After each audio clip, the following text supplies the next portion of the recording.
আচ্ছা, আমরা আলোচনার একদম শেষ পর্যায়ে চলে এসেছি। এই সেকশনটা খুব গুরুত্বপূর্ণ, কারণ এখানে আমরা কয়েকটা মেমোরি ট্রিক্স দেখব, যাতে পুরো বিষয়টা আপনার মাথায় একেবারে গেঁথে যায়। প্রথম মেমোরি ট্রিগারটা হল টিকে থাকা বা সার্ভাইভাল।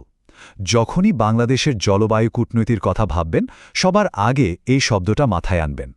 আর এর সাথে মনে রাখার সূত্রটা কি? সূত্রটা হল, এই ভয়াবহ দুর্বলতা থেকেই জন্ম হয়েছে এই শক্তিশালী কূটনীতির। দুর্বলতাই এর উৎস।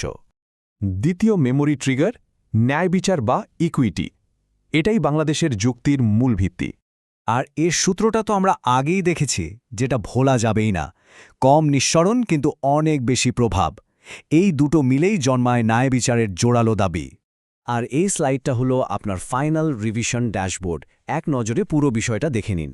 নিঃসরণ খুবই কম, ঝুঁকি মারাত্মক বেশি, অগ্রাধিকার অবশ্যই অ্যাডাপ্টেশন, মূল দাবি জলবায়ু ন্যায়বিচার ৮ টাকা, আর কৌশল সবার সাথে মিলে জোট তৈরি করা।